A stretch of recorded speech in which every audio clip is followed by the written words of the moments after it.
Eh bien, bonjour, et bienvenue sur ce nouveau podcast, comme vous l'avez déjà annoncé. Ce sera enfin, ce sera un podcast en deux parties. Donc, ceci est la première partie. Ce sera sur l'histoire du PCF et le bilan qu'on en tire. Et puis, on va discuter un peu son héritage. Et finira sur une ouverture qui sera un petit peu une semi-introduction sur la deuxième vidéo sur la reconstitution du Parti communiste en France, qui, à notre sens, est une nécessité, oui, et la nécessité de tous les révolutionnaires aujourd'hui. Et pas qu'en France, par ailleurs. Voilà. Alors, moi, je propose de commencer déjà par la première partie sur l'histoire du PCF. Sur laquelle on passera rapidement parce que on en a déjà parlé lui et moi, Oscar et moi en l'occurrence.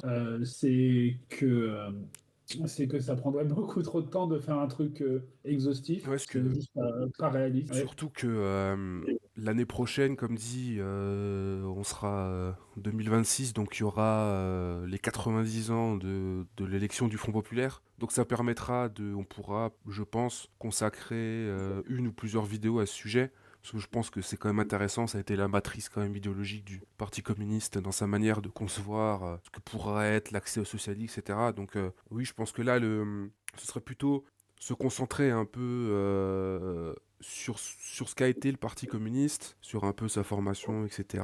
Et rapidement un peu balayer l'histoire. Et pour surtout parler de son héritage. C'est quoi aujourd'hui l'héritage du Parti communiste français? Et pouvoir, comme tu l'as dit, ouvrir sur la question de qu'est-ce que c'est que reconstituer un parti communiste, qu'est-ce qu'on peut apprendre de cette histoire-là. Donc voilà, dernière vidéo de 2025, mais comme dit, celle de 2020, la première de 2026 sera plus ou moins dans la continuité de celle-là, comme dit, en mettant en avant les questions politiques et idéologiques. Ouais, qui est le cœur de ce qui nous intéresse le plus, hein, nous deux, et ce qui devrait intéresser la plupart des gens qui se prétendent révolutionnaires ou pas. Bah, je pense Je suis d'accord. on peut vraiment commencer dans le vif du sujet. Du coup, bah, première partie sur la fondation du PCF, rapidement, et un rapide retour sur si. Du coup, bah, le PCF, c'est né en fait de la scission de la SFIO, voilà, qui suivait la scission de la deuxième internationale pour créer la troisième internationale, et lors du congrès de Tours, voilà, pour le moment Wikipédia. Est-ce que peut-être tu peux éventuellement rappeler les principes sur lesquels le séance a lieu à l'origine, que ce soit en France ou à l'international? Ouais, c'est la question de la rupture avec la deuxième internationale et plus généralement avec les partis socialistes qui dans une écrasante majorité avaient rejoint l'Union sacrée Ouais. lors de la Première Guerre mondiale. Et en fait, la naissance de ce qui s'appelle à l'époque le PCSFIC, c'est-à-dire la section française de l'Internationale communiste, comment dire, se cristalliser autour de cette question-là. Mais, comment dire, ce qui est intéressant, je pense que ça, c'est même très intéressant par rapport à une grande partie de l'Europe, de la manière dont les partis communistes se sont constitués. C'est-à-dire ils sont tous sortis des partis socialistes, donc il y avait une tradition, etc. Qui était en France, la SFIO, c'était quand même assez fédéraliste, républicain, réformiste. C'était une machine de propagande électorale, pas vraiment axée vers la conquête du pouvoir, qui a séparé le politique du syndical, etc. Donc on était déjà dans un refus de ce qu'était le bolchevisme tel qu'il était comment dire, conçu en Russie.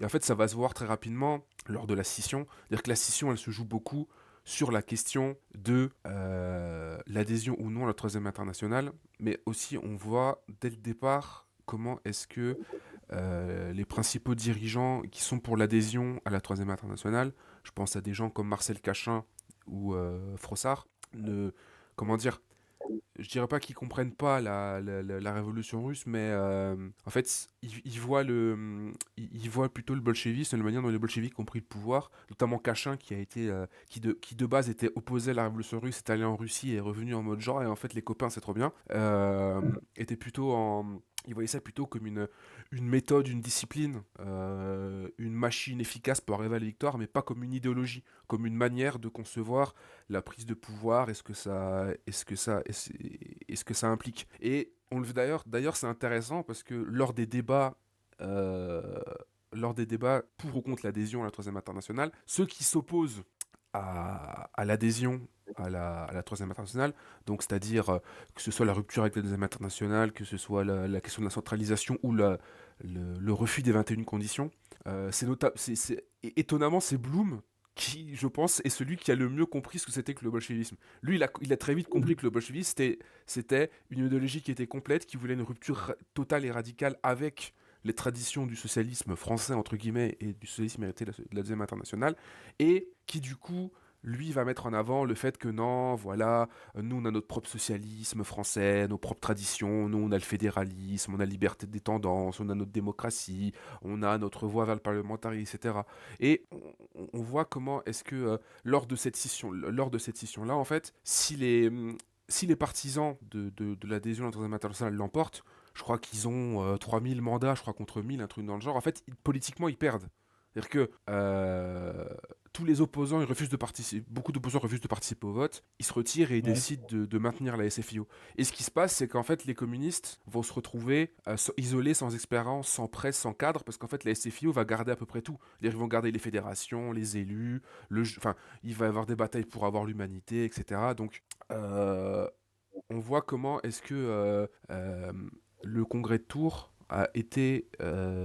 a marqué certes la scission avec la tradition française et la SFIO, mais en fait ça s'est plus fait, je dirais, sur comment dire, un espèce d'enthousiasme révolutionnaire et un peu un élan sentimental vis-à-vis de la révolution, mais pas sur des bases théoriques et stratégiques, tu vois, Ouais. vraiment adapté. Ce qui va expliquer après pourquoi est-ce que dès après la naissance de la SFIC, il y a déjà des gens enfin je veux dire, il y a déjà des gens, des adhérents qui se barrent, ils perdent de la thune. Enfin, je veux dire, l'humanité lance comment dire, une souscription pour sauver le parti. Il y a énormément de problèmes en fait qui vont se poser qui vont se poser dès le départ, et ça va profondément marquer comment dire, la trajectoire du Parti communiste. C'est-à-dire que dès le départ, la Troisième Internationale va directement voir qu'il y a des choses qui vont pas dans le Parti communiste français. C'est Zinoviev notamment qui dit voilà, dans le Parti communiste français, il y a tant et tant de pourcentage de jurécisme, de syndicalisme révolutionnaire, de machin, de bidule. Et c'est vraiment en mode genre, bah en fait, voilà, vous êtes indiscipliné, confus, anarchisant, enfin voilà, syndicaliste révolutionnaire, en fait, un peu là. On est là-dessus, quoi. Il y a, comment dire, je dirais pas une incapacité, mais euh, la bolchevisation, elle va venir après elle va venir après dans les années 20. Et là, on va avoir la possibilité de voir le parti réellement, comment dire, se fonder. Alors, cette bolchevisation, elle va pas se faire non plus de manière totalement saine non plus, hein, je veux dire. Mais il y a une volonté, en tout cas, de réorganiser notamment le parti sur la base des cellules d'entreprise, c'est-à-dire rompre avec la stratégie de la SFIO qui était celle d'avoir des permanents et des élus, etc. Mais vraiment de s'ancrer dans le monde du travail. Ouais. Euh, et on va avoir une centralisation, une exclusion des tendances, une grande prolétarisation du parti, mais en même temps, ça va faire partir des gens qui sont contre cette bolchevisation, qui sont contre comment dire, la, la direction de l'époque, qui considère qu'il n'y a pas de démocratie, il y a une bureaucratisation, etc. Enfin, toute cette première période-là, elle est à la fois très compliquée et très dure pour le Parti communiste, parce que il navigue un peu, entre plusieurs eaux. Et ça va notamment être l'époque, les années 20, où le Parti communiste va être un parti d'activistes. C'est-à-dire qu'ils vont être très engagés dans la lutte antimilitariste, la lutte anticoloniale, la lutte contre les flics. Enfin, je veux dire, ça va être c'est beaucoup d'agitation. Il va y avoir beaucoup d'agitation avec un style, c'est beaucoup syndicaliste révolutionnaire, action directe, grève politique, tu vois, occuper les rues, etc., etc., tu vois, avec euh, la CGTU, CGT unitaire, vu qu'il y a aussi eu la rupture avec la CGT. Il va y avoir beaucoup de volontarisme. Dans les années 20, c'est le moment où le PC, il y a des gens, je veux dire, ils ont leur groupe de combat. Je veux dire, en 26-27, enfin, je veux dire, il y a des affrontements armés avec des milices fascistes. Hein, je veux dire, on est à un moment où le PCF, il se fait, surtout à la fin des années 20, où il subit une répression très très grande. Il y a plus de 1000 arrestations. Il y a Torres, Vaillant Couturier, plein de militants qui se font arrêter, et ça va créer un problème dans le parti. Je vais vite, hein, mais c'est juste pour donner un aperçu de cette période-là. Ouais, ça allait vite. On a certes, le PC va toujours se revendiquer comment dire, de l'expérience soviétique, etc. Mais on voit comment est-ce que se développe à l'intérieur de tout ça un manque de direction, un manque de clarté. Il y a une volonté de bolchevisation, il y a la volonté de prolétariser le parti, etc., de réaffirmer des tas de choses. Mais dans un même temps, on va voir comment est-ce que la direction va de plus en plus s'enfermer. Ça va être l'histoire du groupe Barbet-Sellor, qui sont des jeunes dirigeants qui sont à la tête du mouvement, mais qui sont en fait dans un groupe secret. Et à l'intérieur du parti, ils vont asphyxier la vie interne, il va y avoir des méfiants, etc. Et ça va conduire ce style de sectaire, de répression, enfin qui va entraîner la répression, etc., va entraîner une perte de militants, un effondrement des cellules d'entreprise, un échec des mobilisations. Et c'est à ce moment-là, 30-31, que apparaît la figure de Maurice Thorez. Et Thorez va être celui qui va lancer la rectification. Et c'est lui qui va dire, voilà, en gros, il faut faire un bilan de ce qu'a été la période de bolchevisation et de la lutte classe contre classe. Et c'est le moment où Thorez va dire, voilà, il va sortir ces fameux articles, pas de mannequin, que les bouches s'ouvrent, jetons la pagaie, en disant, en gros, voilà, il faut lutter contre le sectarisme, contre le manque de démocratie interne, il faut une ligne de masse, il faut un front ouvrier large, il faut une organisation sérieuse. Et c'est lui qui va mettre ça. C'est lui qui va mettre ça en avant. Donc, Ouais. à ce moment-là, après toute cette période un peu compliquée au début des années 30, le Parti communiste, le PC SFIC va sortir. On peut considérer qu'il a été bolchevisé sur le papier, mais il reste marqué beaucoup par le syndicalisme révolutionnaire. Alors, il est très combatif, il est très héroïque, mais il n'arrive pas à créer d'alternatives de masse. Il est isolé, sectaire, très volontariste, et ce qui va se passer à ce moment-là, quand on va passer comment dire, d'une espèce de sectarisme un peu ultra-gauchiste du groupe Barbet-Sellor, on va passer à partir de 31, l'été 31, à Thorez, qui va lancer une vaste campagne de rectification. Et c'est à partir de ce moment-là que le Parti communiste va commencer à reconsidérer sa place à l'intérieur du mouvement ouvrier français. C'est-à-dire, alors certes, il y a la tactique il y a un refus de tout front avec la bourgeoisie et la social-démocratie, mais il y a une volonté de créer un front ouvrier, un front unique à la base. C'est-à-dire une union des ouvriers communistes, unitaires, socialistes, contre la guerre, contre la réaction, etc. Et ça passe par des grèves, des manifestations, des actions anti-guerre, des désertions dans l'armée, etc., des luttes pour des revendications immédiates. Et c'est à partir de ce moment-là, on est quelques années avant le Front Populaire, où le Parti communiste commence à sortir petit à petit de son isolement. Alors il reste encore très faible numériquement, hein, Ouais. parce que je crois Ouais, que, ouais. je crois que la SFIO elle a 150 000 membres et le PC en 32 ils sont 30 000, je crois, un truc dans le genre, ouais, 30-35 000. Et il a des bastions, banlieue rouge, le nord, le midi, mais il reste encore coincé. Il n'arrive pas à sortir de son isolement, il n'arrive pas à... Il essaie de créer des initiatives politiques, mais ça met encore du temps. Et ce qui va faire basculer totalement le Parti communiste dans la ligne qu'il va avoir, notamment en partie du Front Populaire, c'est la crise de 34 et la question du Front Populaire. Bah, c'est déjà pour ce retour, parce que je t'ai laissé la parole parce que tu connais mieux que moi en termes d'histoire. Moi, je trouve que c'est important que t'aies souligné que c'est vraiment une lutte idéologique déjà à la base de la scission, mais que bah, les déviations faites sont déjà présentes dès le départ sur plein d'aspects. Et bon, c'est un truc qu'on développera un peu plus dans la prochaine vidéo, mais quand tu décris vraiment que dans les débuts du PCF, tu avais des journalistes, des syndicalistes révolutionnaires et même des anarchistes, etc., que tu vois qu'il n'y avait pas une ligne claire. Moi, c'est un truc que j'aimerais ressouligner, c'est vraiment la question de l'unité idéologique doit vraiment être un truc à construire avant, enfin, de mon point de vue. Je pense que tu es relativement d'accord, qu'il y a un truc à construire toujours avant même de penser à. Voilà, bon, tu as rapidement évoqué le Front Populaire. Comme on en reparlera sans doute Bah, on reparlera du Front Populaire, mais ce qu'il faut, pour les 90 ans. ouais, mais ce qu'il faut mettre en avant, je pense là actuellement, c'est que c'est quelque chose qu'on développera plus en avant dans la vidéo sur le Front Populaire, c'est que après 1934, le Parti communiste et avec Thorez notamment ils vont comprendre qu'ils peuvent gagner de légitimité à travers la lutte antifasciste. Et c'est ça qui va faire gagner au Parti communiste, le fait d'être initiateur de l'unité et devenir un acteur plus tard du Front populaire. Mais ce qui va se passer, c'est que du coup, vu qu'avant le parti était rejeté en minorité, etc., et comment dire, incapable d'agir réellement, la stratégie du Parti communiste, ça va être d'être sur la ligne de tout pour le front et tout par le front. Et à partir de ce moment-là, le Parti communiste va changer sa ligne idéologique. Il va commencer à accepter la République comme cadre de lutte. Il va accepter la défense des libertés démocratiques, de la Constitution. Il va appeler les classes moyennes. Il va appeler à défendre le français moyen contre le fascisme et le capital. On reviendra plus en avant sur comment est-ce que le Parti communiste comment dire, a changé de stratégie pour s'intégrer en fait à l'intérieur de la République et surtout pour se positionner, je dirais, à sa gauche et comme son meilleur élève.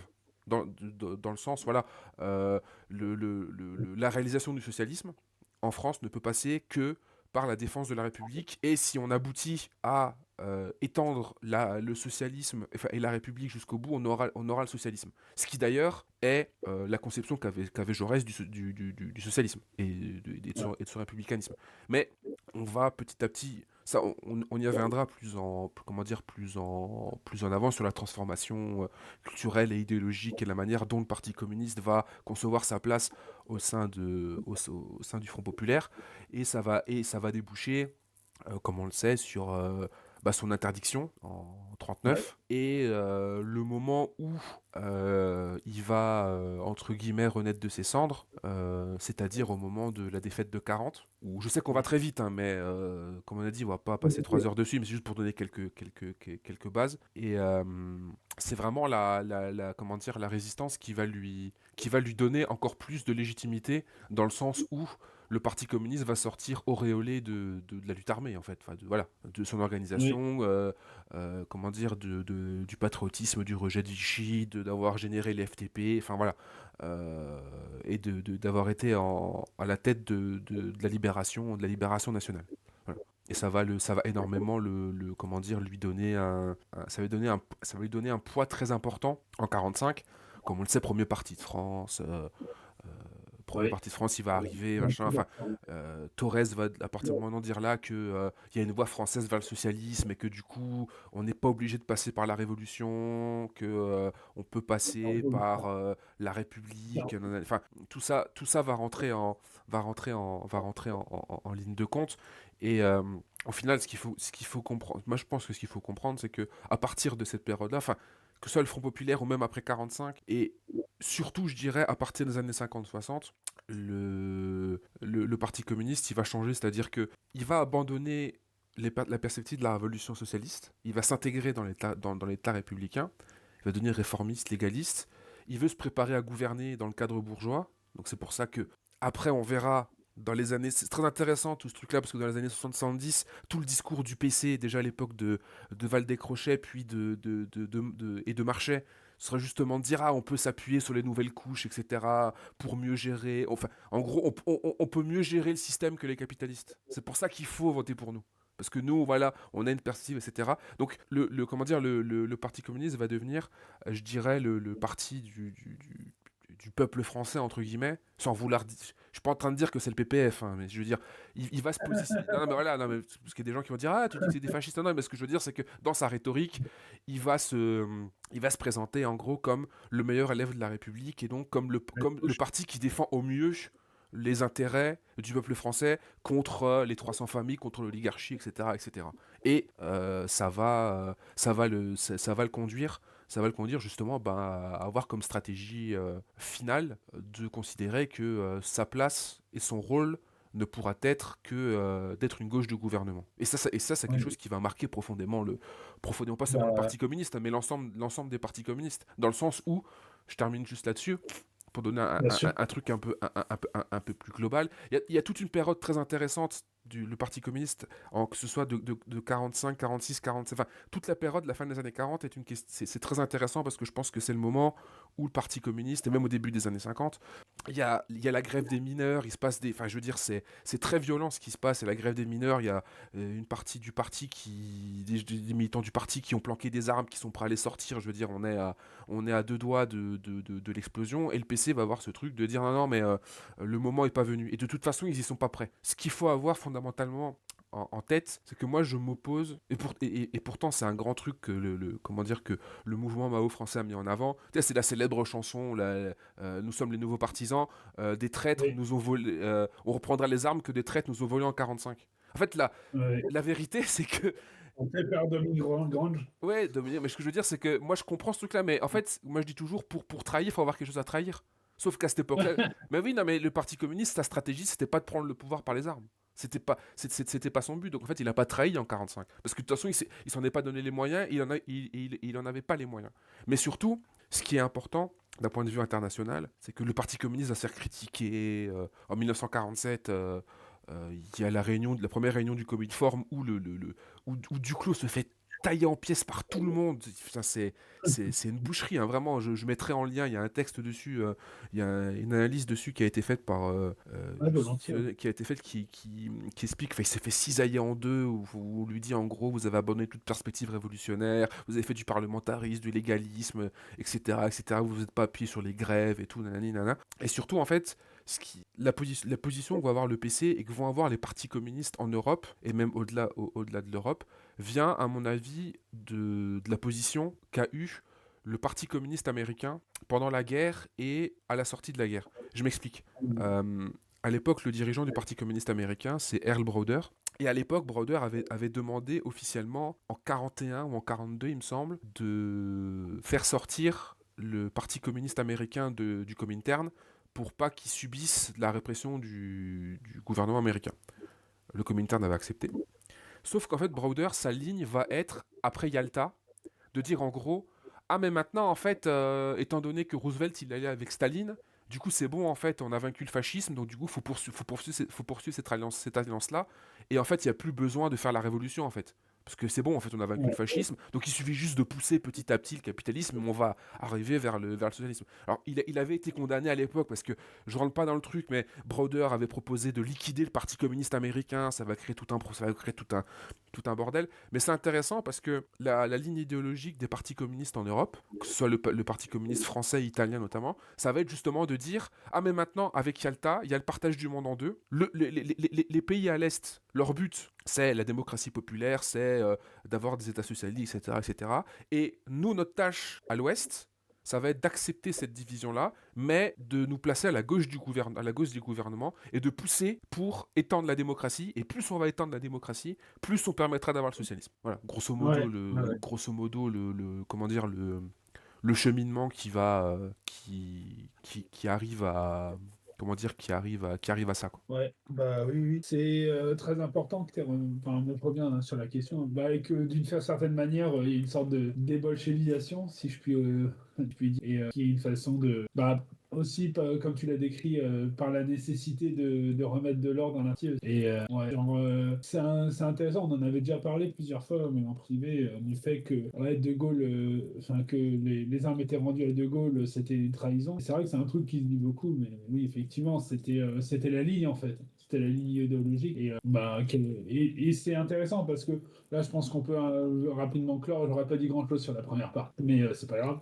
Je pense qu'on peut juste résumer en fait tout le reste de l'histoire du PTF en termes de ligne politique derrière jusqu'à aujourd'hui. Enfin, sauf qu'aujourd'hui, maintenant, c'est un niveau de dégénérescence qu'on n'avait pas, qu'on ne pensait pas encore Ouais, atteindre. c'est la suite logique. Personnellement, je pensais pas qu'on pouvait atteindre. Oui, tu voulais dire un truc? Non, je voulais dire non, mais je suis d'accord, mais je veux dire après encore une fois, à mon avis, je sais qu'on passe sur beaucoup de choses et qu'on on pourrait sans doute beaucoup plus parler de ce que ça a été la période marché, Euh, etc. Parce que On comment peut dire? citer des exemples Non, parce hein, d'orientation prise après 45, juste saupoudrer et montrer que le PCF, en fait, s'enfonce de plus en plus vers ce que tu dis, vers cette exemplarité républicaine, cette idée qu'on veut que le PCF, ce sera le bon gestionnaire socialiste, enfin socialisant, social de la République et ça sera, il y aura la voie pacifique et tout ça, comment dire, et ça on peut donner des exemples, hein, à partir des armes de Gaulle, le fait d'arrêter les grèves parce qu'il faut, comment c'est quelle année? Ouais, bah Quelle année en tout- il bah, faut savoir bah, arrêter c'est une grève? en 30. Alors, il dit faut savoir arrêter une grève quand les satisfactions ont été. C'est ce qu'il dit, Oui, oui, grosso oui, modo, non, c'est mais ce qu'il dit. bien sûr, et etc. Bref, mais avec toute l'idée qu'en fait, il faut pouvoir produire aussi suffisamment aussi, reconstruire le pays. Parce qu'il y avait aussi une histoire de grève, d'arrêt de grève après la Seconde Guerre. Oui, Ou est-ce que je oui, me si, si. mélange? Ah, et si je suis pas complètement. Voilà, après, le fait que le PCF, pendant les années 70, ils ont été un petit peu une sorte un peu le bras armé contre par exemple, la gauche prolétarienne, ou contre toutes les initiatives, on va dire, La ouais, gauchiste. communistes, mais critiques du PCF, quoi. Notamment Marchais qui dit il y a de la place que pour un seul parti communiste en France. Oui. Bon, Mais il avait bon, raison. Enfin, je veux dire, non, mais il avait raison, mais je fais, c'est pas le sien. non, mais je fais une parenthèse comment dire, je fais une parenthèse dans la parenthèse pour dire que, à l'époque, quand Marché dit ça, oui, j'ai envie de dire oui, parce que tu regardes le score des élections, le PC en 69 après 68, il se présente, je crois qu'il est troisième. Et je crois que Duclos, il fait, enfin, je crois que je sais plus comment, je crois qu'il fait je crois que je sais plus s'il a 20 millions de voix, enfin, il fait peut-être pas, je sais plus. J'ai pas envie de dire n'importe quoi, ou je confonds peut-être avec les pourcentages, mais je veux dire, les élections de 69 en France, c'est la dernière fois où on a un PC.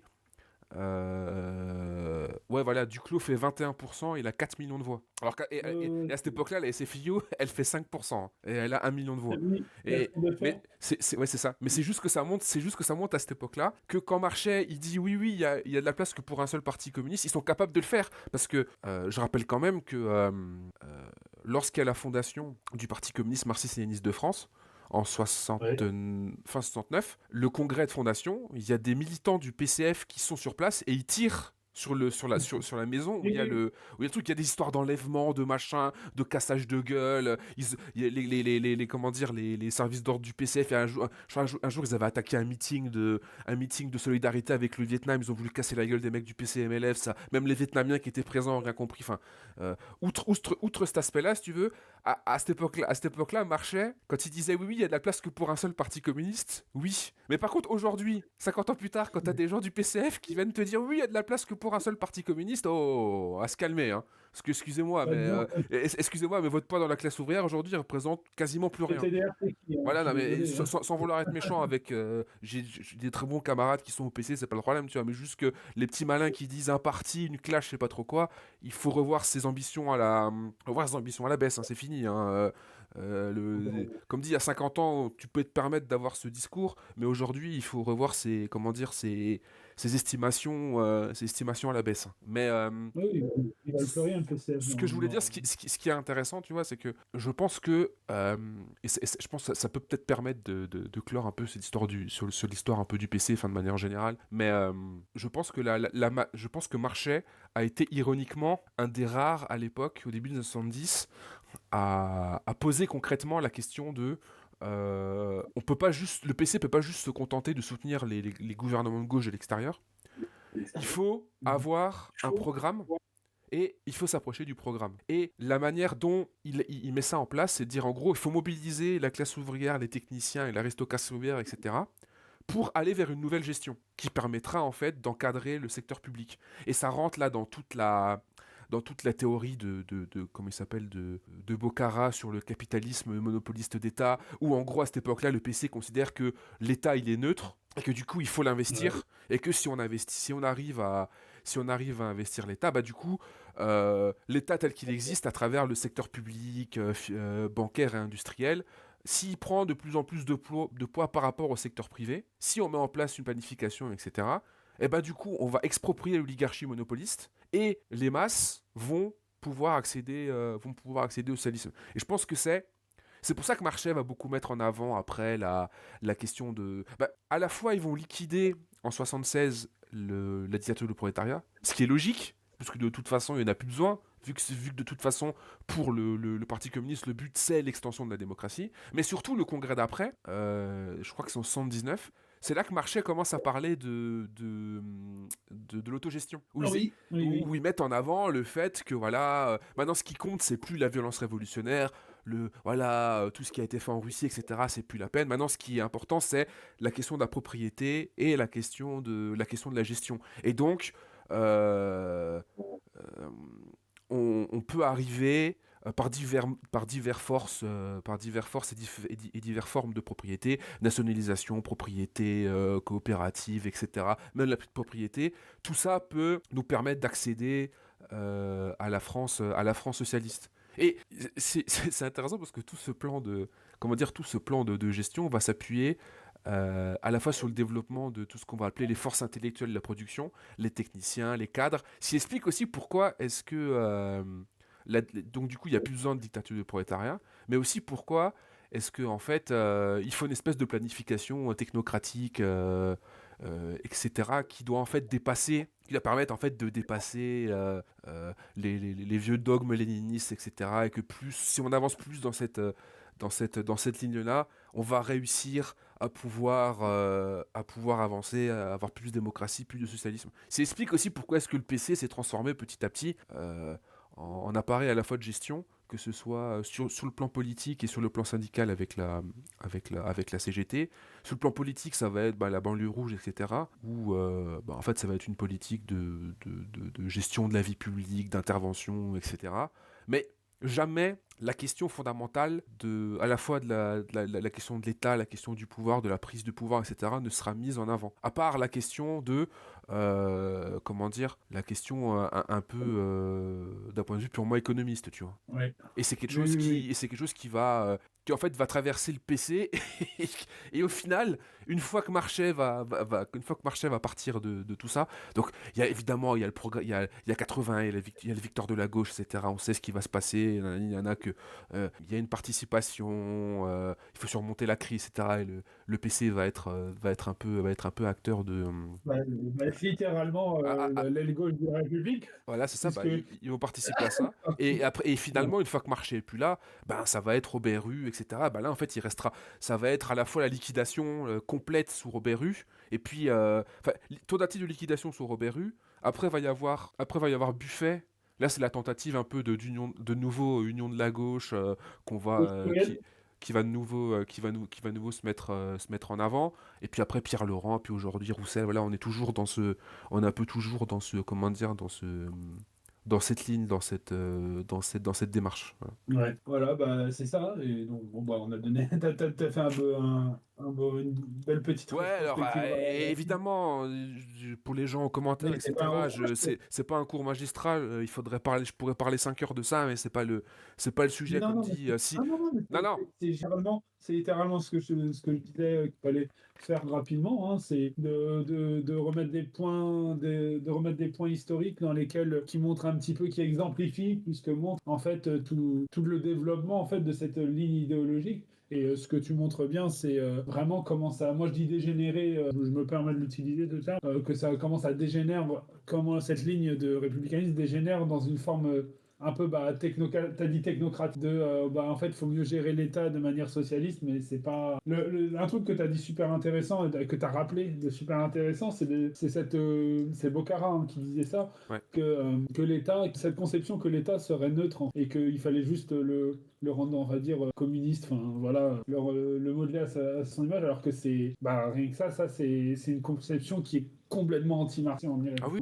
On est un peu sérieux, quoi. Bien sûr, l'État bourgeois, il est de nature bourgeoise tant qu'il n'y a pas eu de révolution de fait. On va en discuter dans la prochaine vidéo, mais c'est une déviation assez grave, en fait. Enfin, d'un point de vue marxiste révolutionnaire, c'est une déviation grave, mais en fait qui est totalement logique et qui est totalement logique dans le développement du PCF post-guerre, puis même avant, comme tu le disais. Et voilà. Et donc aujourd'hui, on a Roussel qui parle enfin qui est dans. C'est intéressant parce que là je parle de Roussel rapidement, mais juste parce que c'est le mec à la tête du PCF aujourd'hui, quoi. Mais aujourd'hui, quand tu disais le fait que le PCF prenne l'orientation d'être le meilleur représentant, on va dire, de gauche gauche du peuple français.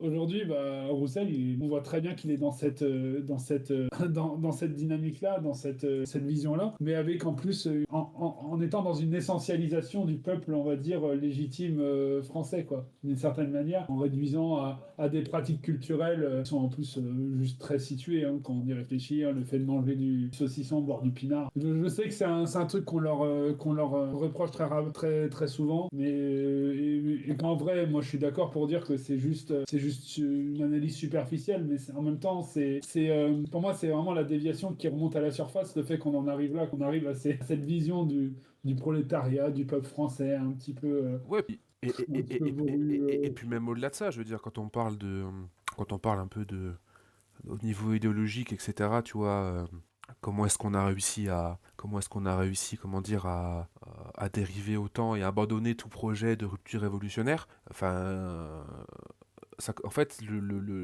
comment ça se traduit? Ça se traduit par le fait que, on est, comment dire, on est quand même eu le PC comme slogan, c'était en 2012, leur slogan l'humain d'abord. Oui, C'est ça, tu c'était vois. le front de gauche.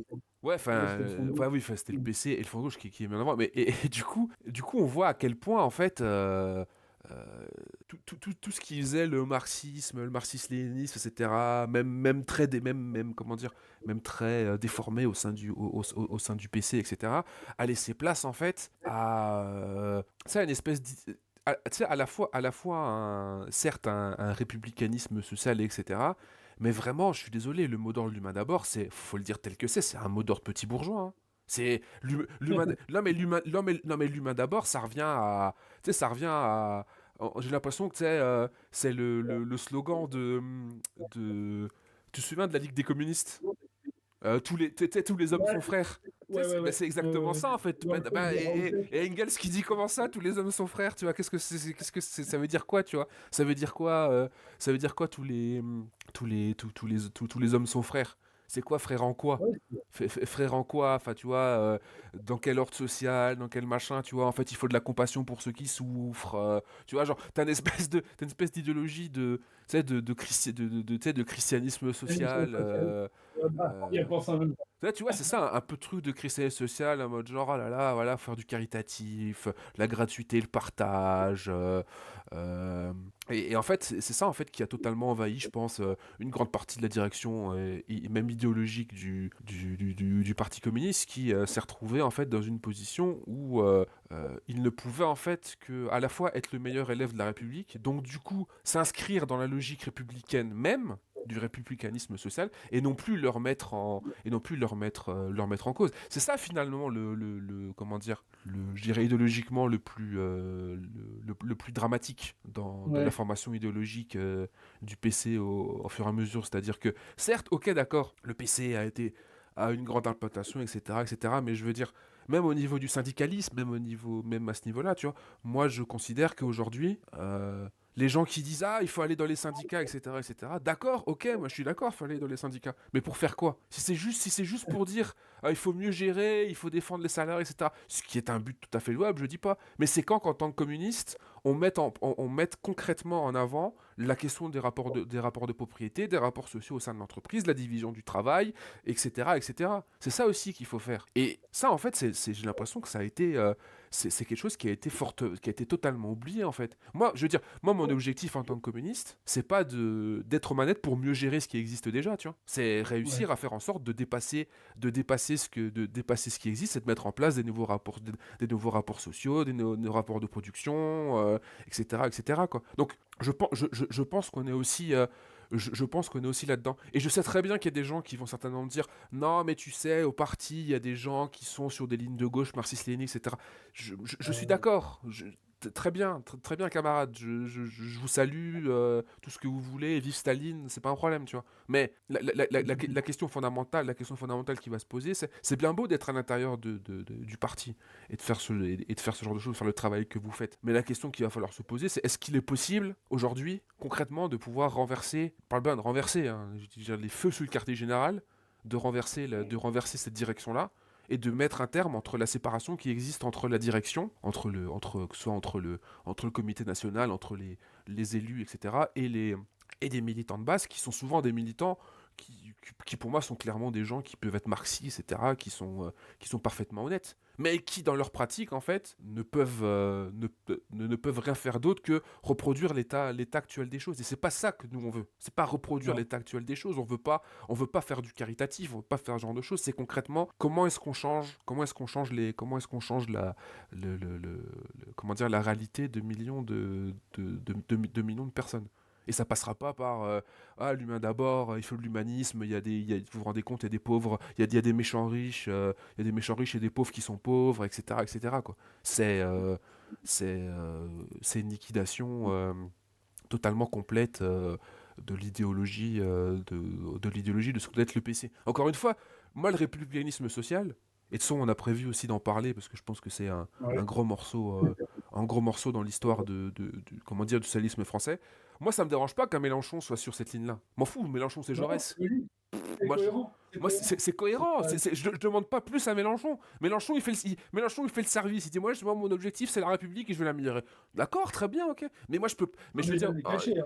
Il oui, n'y a plus trop de skis depuis oui, oui. longtemps. Non, mais il s'en est jamais caché. Mais moi, je comprends pas que idéologiquement, alors que le programme, même tu prends même le programme du Parti communiste, qu'ils avaient pour les dernières élections, là, les jours heureux, est plus à gauche, bien plus à gauche, avec bien plus d'orientation économique, la semaine de 32 heures, etc.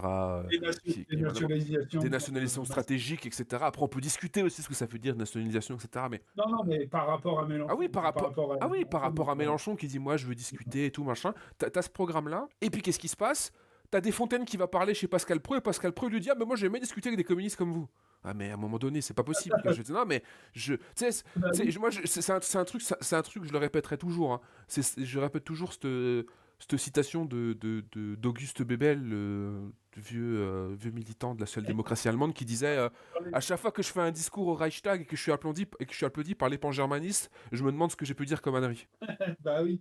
Faut se, faut se- C'est vraiment important de bien toujours réaffirmer que nos. Parce que moi, je viens de me. Là, en t'entendant en parler, je viens de penser à un film que j'ai vu récemment pour la première fois, il y a 2 jours, en fait. Je t'en ai déjà parlé, mais le film chinois. Ah oui, Breaking with Avec les vieilles idées. Oui, Breaking with All Ideas. Ça ne va pas le dire en mandarin. Mais c'est un passage qui est super important. C'est que, bon, pour ceux qui l'ont pas vu, déjà, allez le voir. Trouvez-le, allez le voir.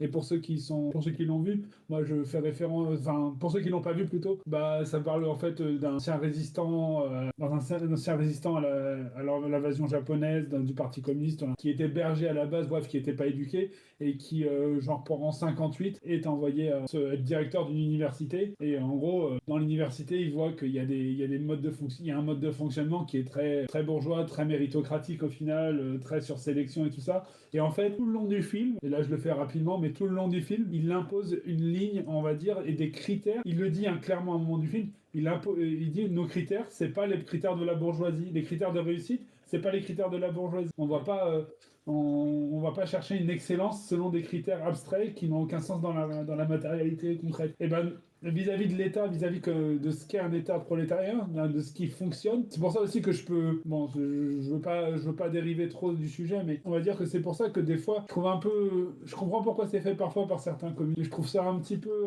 bébête de parfois comparer en termes de chiffres, en termes de production, en termes de ceci, de cela, l'URSS, une certaine époque, et son développement économique avec, je sais pas, les US ou d'autres pays capitalistes florissants, en disant regardez ça fonctionne et tout ça. Je peux comprendre pourquoi les gens le font parce que ça montre enfin c'est pas la famine permanente quoi. Mais en même temps c'est aussi utiliser les critères de l'adversaire pour se mesurer, enfin pour se mesurer notre propre succès d'une certaine manière. Ça c'est une erreur hein, parce que justement moi je pense que une des grosses là je fais un tout petit aparté là-dessus mais je pense que ça reste un peu dans l'idée de la lutte idéologique.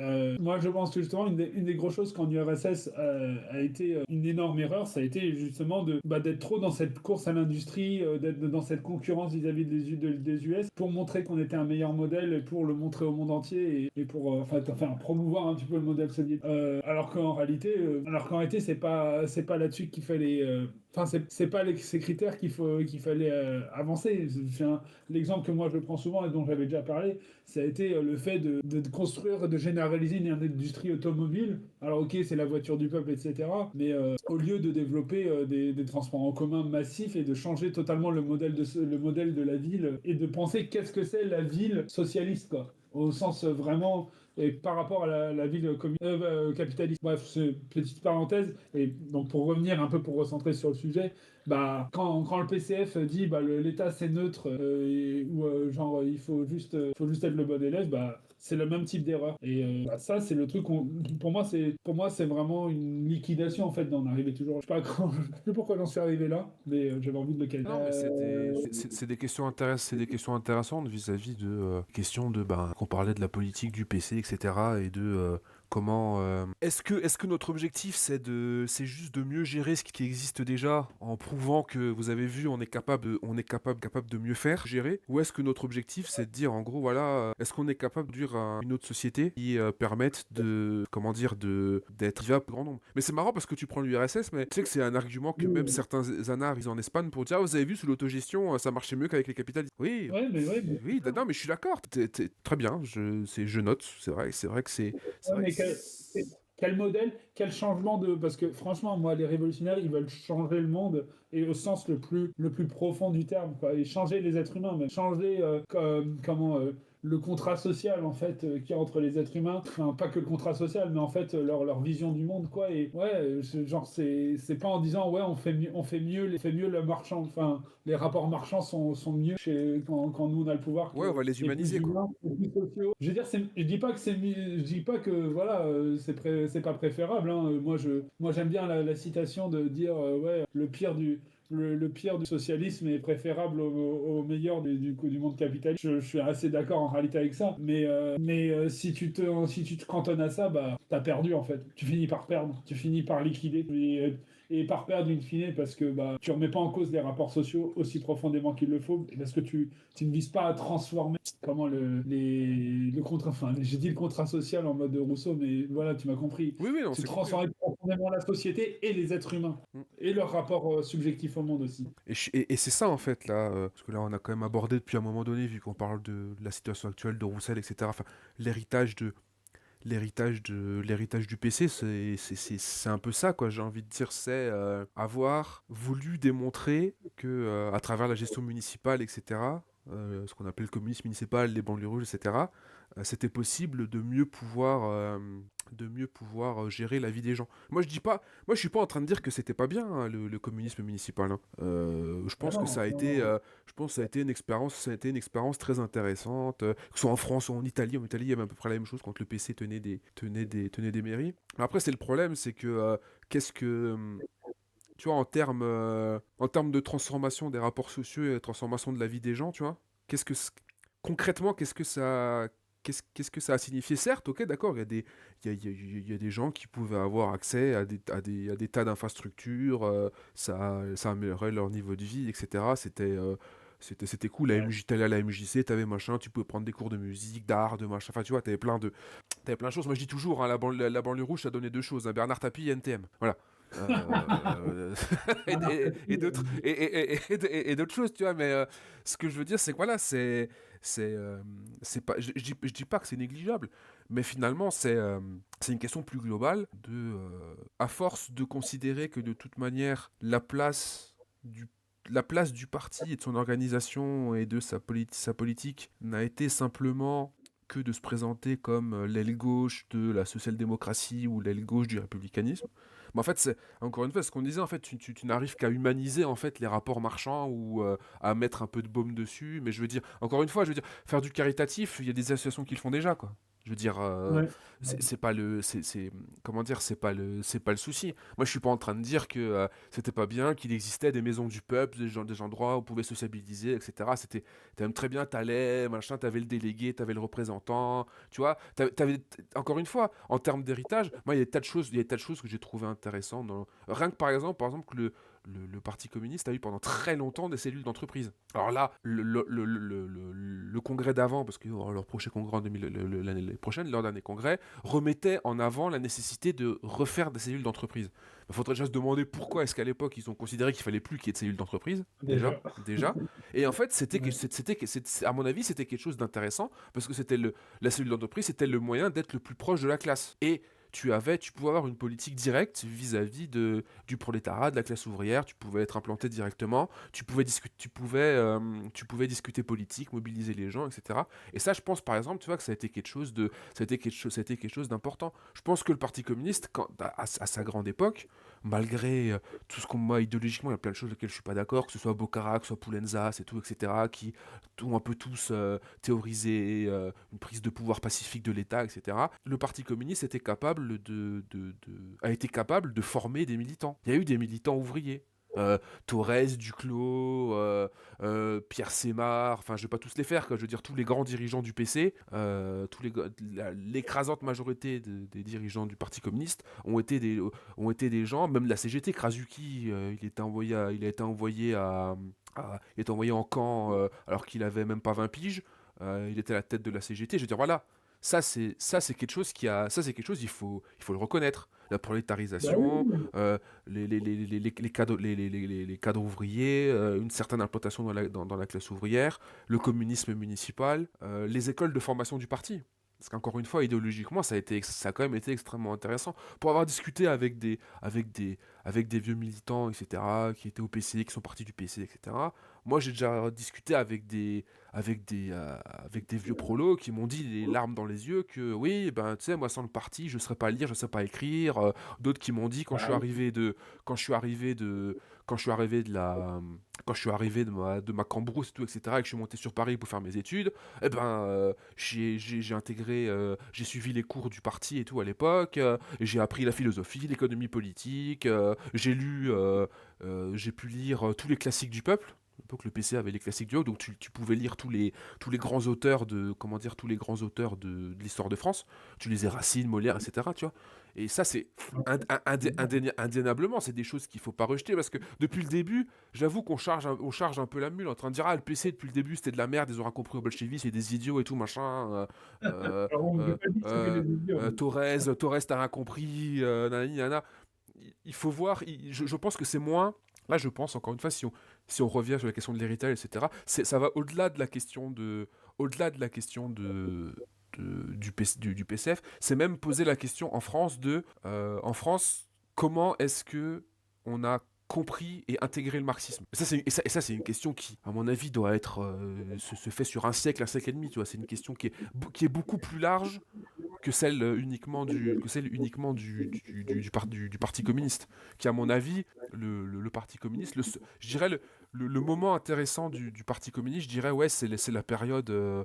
Je dirais, il y a la période 24-34. Après, il y a la période il y a la période de la guerre de résistance, de la guerre de résistance antifasciste. Il y a la fin, début des années 50, quand il y a les grèves des mineurs, etc., en 1952, il y a les manifs quasi-insurrection, enfin, je dirais pas c'est quasi insurrectionnel, mais je veux dire en 52 quand il y a le général Ridgway qui arrive à Paris, qui est un des généraux qui a balancé les armes bactériologiques en Corée et qui a des manifs très très durs où Duclos se fait arrêter, il est foutu en tôle, où les manifs sont très violentes, ce qui fait que quand Torres il revient parce qu'il était parti, il était malade, il est revenu en URSS, il est revenu, il a débarqué.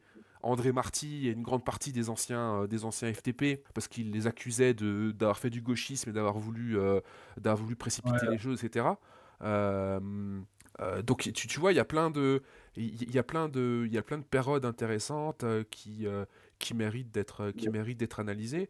Mais moi, si je devrais faire aujourd'hui, le problème que j'ai avec le PC, et d'ailleurs c'est le cas encore une fois de l'écrasante majorité en tout cas des partis communistes qui existent encore en Europe, c'est que leur héritage, et il se repose beaucoup là-dessus, c'est d'avoir mené la guerre de résistance antifasciste. Et d'avoir été Ouais. fort à un moment donné dans les années 70, d'avoir été Ouais, un contre-modèle, etc.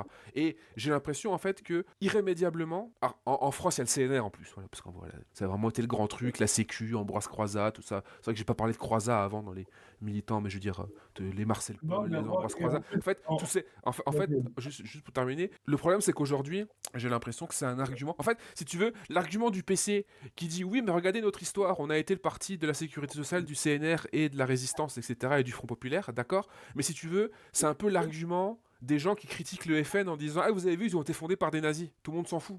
Enfin, je le dis de manière un peu bas du front, peut-être un peu provoque, tu vois. Mais je veux dire, ouais, mais c'est vrai. comment est-ce que tu fondes une politique Comment est-ce que tu fondes une politique d'avenir si la seule chose que tu as à proposer, c'est des choses qui sont passées il y a 80 ans. Et qui sont. Et je crache pas dessus, hein, je suis pas en train de dire, ah machin, le CNR c'est n'importe quoi, fallait pas le faire et tout. On peut critiquer la manière dont le PC a conçu ça. Et aujourd'hui, ça se voit comment dire, dans les conceptions de Frio, etc., machin, qui pour moi sont une absurdité, mais ça c'est autre chose. Mais On va en parler hein, dans oui, la prochaine vidéo. on en parlera, mais je veux dire, tout ça fait qu'aujourd'hui, tu peux pas juste dire ah oui, d'accord, on a été le parti des fusillés, machin, hein, d'accord, mais concrètement, il s'est passé quoi après, tu vois si, en 81, vous avez été la gauche de Mitterrand, ok. Et puis ça a duré 2 ans, et puis Mitterrand nous a foutu le néolibéralisme dans la tronche, et voilà. Ouais. Donc Ah oui, c'est, oui, donc c'est, ils ont été première partie de France aussi. oui, mais oui, mais ça, il faut le reconnaître, oui, mais c'était à 80 ans. Tu peux pas, je suis désolé, mais Ouais, oui, et je t'ai dit, ah non, mais tu c'est sais, pour c'est aller comme, dire qu'on est- non mais ce que je veux dire, c'est comme si, je sais pas, demain je sais pas, t'as un champion de boxe qui revient qui dit, ah les gars, il y a 50 ans, c'était moi qui étais champion poids lourd, hein. Ouais, d'accord, ok, Bah, d'accord, c'est Mike Tyson. C'est ouais, Mike Tyson sur la fin qui arrêtait pas de te prendre des c'est branlées. ça, Je sais voilà. pas. Voilà, c'est Mac Tyson C'est qui bon. revient et qui dit ah, chat, vous savez, il y a 50 ans, j'étais le meilleur, hein. Oui, enfin, il y a 30 ans, oui, d'accord, c'est vrai Ah qu'il y a ouais, 30 en ans, plus, mais vraiment, il se prenait des branlées dès qu'il oui, revenait oui, mais dans c'est un vrai. match maintenant. Mais est-ce que tu peux. Est-ce que. Sur quoi d'autre tu peux fonder ta légitimité. Et je trouve que c'est. Et ça, je trouve que c'est problématique. Je sais pas après comment est-ce que les personnes qui sont au sein du PC, les camarades et tout, etc., qui sont au PC. Moi, je le dis, hein, j'ai pas d'animosité contre les personnes qui sont. Contre les personnes qui sont au PC, que ce soit à la JC, etc., machin, même si on n'est pas d'accord, des gens que je connais, que j'apprécie, etc., j'ai le droit de faire un peu de libéralisme aussi, mais c'est comment est-ce qu'ils arrivent en fait à concilier tout ça et en même temps à dire ah on est l'aile gauche du parti, on est marxiste-léniniste et enfin je sais pas moi quand t'es membre du PC comment est-ce que je sais pas moi personnellement je vois l'interview comme l'interview de Cécile Kuckerman, moi je déchire ma carte, hein, je veux dire il y a pas de c'est bon tu vois je déchire ma Moi, je carte prends et ma carte pour la non déchirer, tu vois. non mais moi je déchire ma carte et je saute hein, de ma fenêtre, hein, c'est fini tu vois genre je peux c'est pas possible tu vois Oh, tu commences à déconner. c'est catastrophique hein, de Bah sortir oui. des absurdités comme ça. Quand t'es sénatrice, en plus, t'as la tête du groupe des sénateurs du Parti communiste. C'est. Bref. Bah oui, oui, oui, t'as tout dit hein, à peu près hein. Sur le fait que voilà, ça tourne sur de l'histoire quoi. Ça fait plus envie du tout le PCF. D'ailleurs, aujourd'hui, loin dans les résultats électoraux, PCF et même là, je vais faire un peu comme de l'analyse électorale comme fait la PADU. Quel PCS vote PCF aujourd'hui en plus en dehors de enfin des membres du parti, c'est quoi? Enfin aujourd'hui, ceux qui votent PCF, ça va être les vieux gauchistes qui aiment pas Mélenchon, enfin, ou même pas ceux qui votent traditionnellement PCF, enfin, traditionnellement PCF je sais pas, par persistance idéologique, enfin, c'est que des trucs un petit peu, c'est que des catégories sociales qui sont un petit peu sont un peu dépassées, ils portent pas grand-chose, même d'un point de vue changement progressiste, quoi, par rapport à leur situation sociale. C'est un peu parlant, quoi, super parlant tout ça. Kuckerman, au final, elle est un peu à l'image de ça, quoi. Elle est un petit peu, elle est à l'image des électeurs PCF aujourd'hui, je vais te dire. C'est assez triste à voir, mais Ah je oui. mets pas tout le monde dans le même sac, on va pas se mentir, Ah oui, c'est oui. ça en moyenne. Bien sûr. Voilà. Donc Totalement. voilà, une fois dit ça, moi, t'as bien résumé, hein. Vraiment, l'héritage du PCF, il a été, je pourrais dire glorieux, parce que moi, je dis, il y a des trucs, comme tu dis, il y a des trucs bien, des trucs désirables d'un point de vue, dans le cadre, en fait, dans le cadre républicain. Parce que évidemment, le communisme municipal, ça a changé la vie des gens. Il faut être de plein de gens, de plein de jeunes, de plein de jeunes de classe populaire, et de jeunes de familles de classe populaire. Tout ce que tu as parlé de l'accès à l'éducation, le fait que des ouvriers aient lu Racine et des choses comme ça, ouais, mais en même temps, tu vois, ça nous impressionne. Et en même temps, tu vois, tu dis. Ouais, le but, c'est que les ouvriers ils connaissent les classiques de la littérature française, tu vois. Ça colle bien avec ce que je disais sur les critères de ce qui est une réussite ou pas. Genre, bon, c'est intéressant. Mais toujours est-il que ça restait. Aujourd'hui, il faut même plus rien de ça, quoi. Aujourd'hui, les rares municipalités PCF qui existent, genre à Montreuil, généralement dans le 93, et même il y en a ailleurs, mais voilà quoi, ça fait vraiment pas envie, hein. Bah, il y a, me- C'est beaucoup, je veux dire, même par rapport au communisme municipal de l'époque, c'est une blague éculée, mais je m'en fous, je la fais. C'est vraiment la lutte des places, quoi. Ils arrivent à se maintenir par baronnie, par effet de baronnie, ou alors parce qu'ils font des alliances de la gauche ici ou là, et in fine, ils font quelques mesures ici ou là, mais quelques mesures municipales ici ou là, mais globalement, je suis désolé, aujourd'hui, tu fais un différence entre un maire PS et un maire PCF, en moyenne, elle n'est pas évidente, hein. Je suis désolé, hein.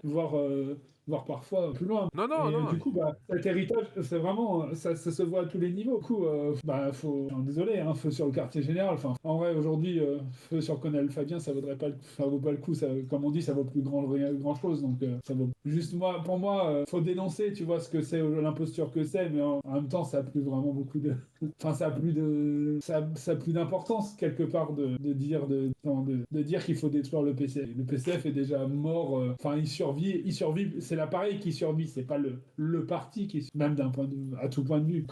Faut le dénoncer pour ce qu'il est et puis passer à autre chose. Voilà. Ouais, ouais, C'est ouais, non, mais là-dessus, bah, moi, je suis d'accord. Après, je sais qu'il y a des gens qui vont me dire que non, quand même, on peut pas se permettre de liquider le Parti communiste parce que son histoire et tout, etc.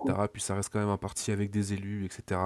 Mais en fait, Mais attends, là, moi quand je dis liquider, non, j'ai non, pas de. non, Moi, non, je dis ouais. juste garder l'appareil, hein. Je veux dire, il y a encore un parti royaliste en France, hein, s'il veut, hein. On peut garder des trucs de fou du bus, hein, des appareils de fou du bus s'ils veulent. Non, mais Mais gardez votre appareil. Mais si on veut faire la révolution ou si on veut, je sais pas, parler de communisme, on va peut-être aller ailleurs, tu vois.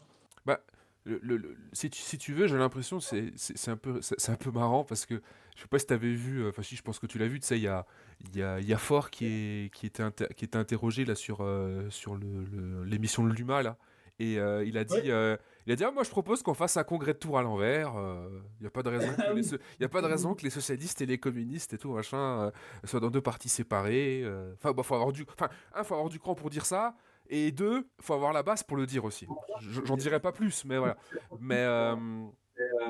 il y a le côté vis-à-vis des gens qui sont un peu en mode genre ah, il faut défendre le parti et tout ce qu'il a. Il y a beaucoup de relationnel, d'affinitaires, ce que je peux comprendre quand tu es dans une organisation et tout, mais ce que je dis souvent à ces gens-là, c'est qu'en fait, faut pas se la jouer. Là, il faut éviter, j'ai envie de dire, il faut pas que ces camarades-là se transforment en Léon Blum du congrès de Tours. Dans le sens où il faut pas être en mode ah, mais moi, quoi qu'il en coûte, je vais défendre la vieille maison. Tu vois. Il faut, Ouais. de manière absolument inconditionnelle, il n'y a pas de raison que ça change, etc. On peut, comment dire, on peut changer le truc de l'intérieur, ça peut le faire, etc. On a besoin de remettre en avant une politique, une véritable politique communiste à la base, etc. Je sais qu'il y a des gens et ça m'arrive des fois de lire les critiques de l'aile gauche du PC. Il y a des réflexions qui sont intéressantes. C'est Oui, ceux qui disent, par je veux exemple, bien. là, faut remettre en avant les cellules d'entreprise, faut remettre en place une politique de classe. C'est quoi notre position sur les questions économiques, la nationalisation, etc. Qu'est-ce qu'on veut il y a des réflexions qui sont intéressantes. Il y a des gens qui sont, je pense, sincèrement marxistes. Mais le problème, c'est que c'est des gens après qui vont dire, ah, mais si on se réunit tous ensemble au congrès, on fait 30%. Ouais, d'accord, ok, mais Et donc? en fait, le truc, en fait, c'est que vous pouvez faire 30%, mais la vérité, c'est que aujourd'hui, je vais le dire très clairement, l'appareil du PC est verrouillé par par des couches sociales qui ont absolument aucun intérêt à la révolution et qui de toute façon auront certainement pas envie que des abrutis gauchistes, tels qu'ils doivent les considérer, viennent en plus les emmerder dans les lieux de décision du parti, tu vois. Ou en tout cas en Ouais. nombre. Et c'est surtout ça, en fait, aussi le principal problème, la séparation qu'il y a entre la direction et les aspirations qui peuvent exister dans les cellules, dans les organisations, ci et là, quoi. Parce que tu peux pas, comment dire, tu peux pas te permettre d'avoir le programme que tu peux avoir pour les présidentielles, et après quand on t'interroge dessus, soit t'es pas capable de le défendre, soit tu vas pas réellement au bout de la logique. Et après ça c'est une question aussi, c'est que moi ça m'emmerderait que l'héritage du PCF, si jamais il venait à disparaître, on s'en souvienne dans ces dernières années comme un petit parti machin, et surtout un parti qui voulait être un parti de gouvernement de gauche. C'est, et, Bah ouais, ouais, et malheureusement, et malheureusement, c'est la seule alternative je vois pas comment on peut faire autrement. oui, comment dire, qui peut C'est proposer. vraiment la tragédie et la force, hein, je suis désolé. Moi, parce que quand il pouvait être un parti de gouvernement dans les années 70, dans le point 60, 70, 80, n'importe quoi, ouais. Ouais, 80, 70-80. 80, oui, mais même, voilà, ou même après 45, quoi, comme De Gaulle dans le gouvernement national, tu vois, d'une seule, parce qu'il représentait des couches dans la population qui étaient énormes, tu vois. Donc, pour moi, c'était tragique. Parce qu'effectivement, ça a été l'impulsion d'une ligne bah, enfin, la concrétisation, parce qu'évidemment, idéologiquement, c'était déjà présent, mais c'était la concrétisation d'une ligne liquidatrice. Mais là, c'est la farce, parce que tu veux être un parti de gauche, de gauche de gouvernement, tu veux être un parti de gouvernement, mais PTDR, t'es qui? Ça serait déjà bien qu'ils t'acceptent dans une coalition parlementaire, tu vois, au point ils en c'est tellement ils valent plus rien. Donc, moi, bon, là, toi, tu fais le sentimental en mode ça me rendrait triste que ça devienne comme ça. Moi, je t'avoue, peut-être, je suis peut-être un petit peu trop, j'en sais rien. Bah, Je suis peut-être pas, moi, je suis- mon cœur est de pierre peut-être, mais j'ai aucune loyauté de parti ni d'appareil. J'ai une loyauté de principe. non, moi aussi. Ce que je veux dire, c'est que voilà, il y a comme moi, je pense quand même qu'il y a des moi ici, je veux quand même rendre hommage à des générations de militants et de militantes Oui, qui se sont battus, peut-être pas sur les bolets, etc. C'est pour ça en fait que je fais le sentimental, parce que tu vois, je me dis, je peux pas être unilatéral non plus, tu sais, en disant ah machin, le PC il a non, mais fait bien ci, il a fait sûr. ça, tu vois. Mais moi je me dis quand même que pour ce qu'a représenté le Parti communiste à un moment donné comment dire, dans l'histoire, et je pense que c'est moi ma position, tu vois, pour rejoindre la tienne, tu vois, sur en tout cas la question de il faut reconstituer, il faut passer à faut tourner la page, et il faut surtout qu'on réfléchisse à ce que pourrait être un nouveau parti communiste en France.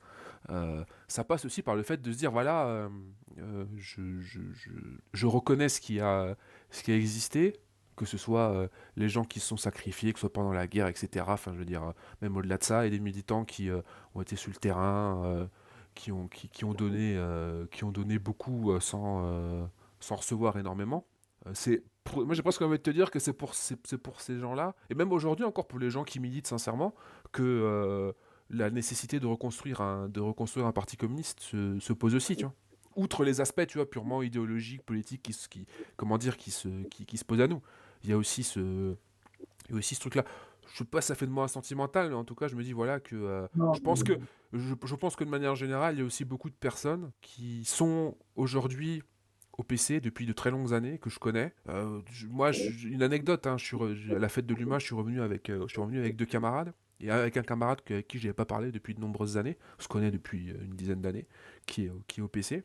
Et il me disait, dans ce voyage retour en bagnole, il me disait, on parlait un peu de la ligne du PC et tout, etc. Et puis j'ai vu que il se posait des questions, tu vois, sur son engagement, sur ce que ça fait, et tout machin. Et il était en question, ouais, je me pose des questions et tout. Je me souviens qu'on discutait à l'époque, machin, le parti, ma place dedans, est-ce que j'ai envie de continuer, est-ce que machin. Et en fait, moi, ça m'a ému parce qu'à un moment donné, il a voulu qu'on arrête la conversation, il s'est tourné, et puis, tu sais, il allait commencer à chialer, tu vois. Et je lui ai dit, ok, d'accord, enfin, je lui ai dit, vas-y, on arrête d'en parler. Si tu veux, je peux comprendre l'attachement que tu peux avoir, tu vois, surtout voilà, quand t'as milité, machin, que il a été à la tête des JC dans mon coin, etc. Toi, il a eu des responsabilités et tout, tu vois.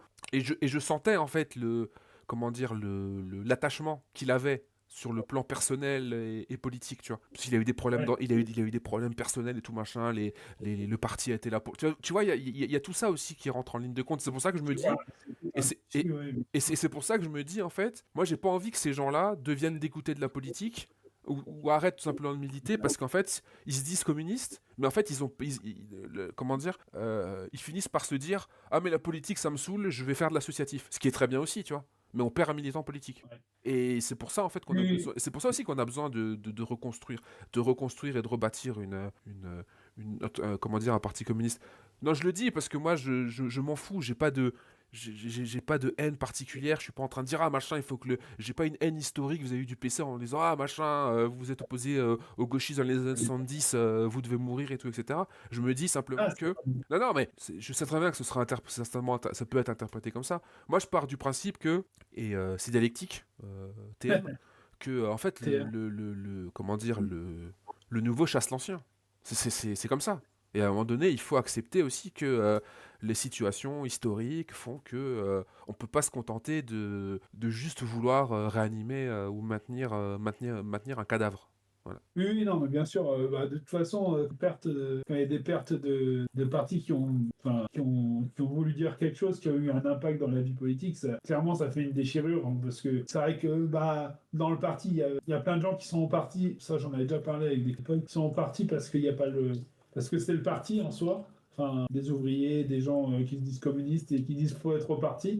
Moi, je pense que c'est erroné, mais tu as raison de dire que faut éviter de faire une rupture trop. Enfin, faut faire attention à comment on en parle, parce que ça pourrait être compliqué à entendre. Et oui, bon, l'anecdote que tu as pris, que tu as mentionné, évidemment, avec le camarade, effectivement, c'est un bon exemple de ça. Moi, j'ai envie de te dire, en plus, bon, là, j'ai été un peu dur, mais je reste aussi convaincu que j'ai raison quand même sur la loyauté Ah d'appareil oui, oui, bien sûr, oui. comme un truc. Néanmoins, je suis d'accord avec toi et je pense qu'aussi, il faut pas être gauchiste dans notre approche. Je sais plus si je te l'avais, si je te l'avais raconté. Si, je te l'avais raconté. Parce que, mais en gros, lors je vais pas donner le nom, mais on va dire, lors d'une grande réunion, Oui. d'une de mes Ouais. anciennes organisations politiques, on avait regardé un film, voilà, notamment sur la sur la guerre populaire, n'importe quoi, sur la gauche prolétarienne, c'est les mêmes sigles, sur la gauche prolétarienne. Et en gros, dans un moment donné, il y a un mec du PCF, CGT, enfin, un militant PCF CGT de l'époque qui défendait un petit peu le PCF contre la CGT. Il y a un mec dans la salle, bref, une personne que je ne qualifierais pas parce que je l'ai trouvé je veux dire qu'elle était assez indécente. À un moment, le mec, il bredouille un petit peu devant la caméra et en défendant le PCF. Bon, le mec, il lui dit apprends à parler, bouffon, enfin un truc comme ça, tu vois. J'ai envie de te dire, faut pas non plus que ça tourne Oui, oui, bien en sûr. en gauchisme débile et qui est totalement inconscient de ce que l'organisation, le PCF, là, même la CGT, hein, a représenté comme instrument d'élévation intellectuelle, d'élévation sociale, d'élévation même idéologique. Hein. Moi, je n'ai pas de problème. Moi, je préfère. Moi, je suis pour. J'essaye j'ai l'impression de donner l'impression d'essayer d'équilibrer mon propos tout à l'heure.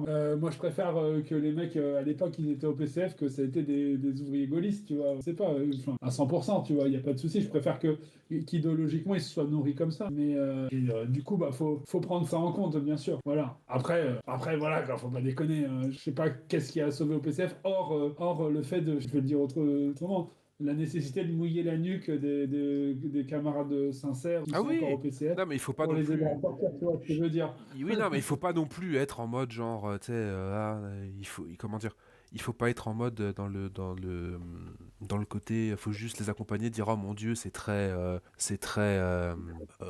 dommage et tout, etc. Oui, je pense qu'il faut aussi faire de la politique et ça me fait penser à, moi, je pense que notre ligne là-dessus, tu sais, vis-à-vis de euh, quelle doit être notre approche politique, soit vis-à-vis du PC, etc. C'est le Parti communiste marxiste-léniniste de France. Ils avaient un petit slogan que j'aimais bien qui était attribué à François Marty, qui était un ancien membre du PC, un résistant, etc., qui a participé à fonder le PCNF. Il disait un truc du style notre ligne, ça doit être ni gauchisme ni révisionnisme. Et Bah ouais. je pense qu'effectivement, c'est quelque chose c'est quelque chose qu'on doit essayer de respecter. Je dis pas qu'on va non plus y arriver, mais je veux dire,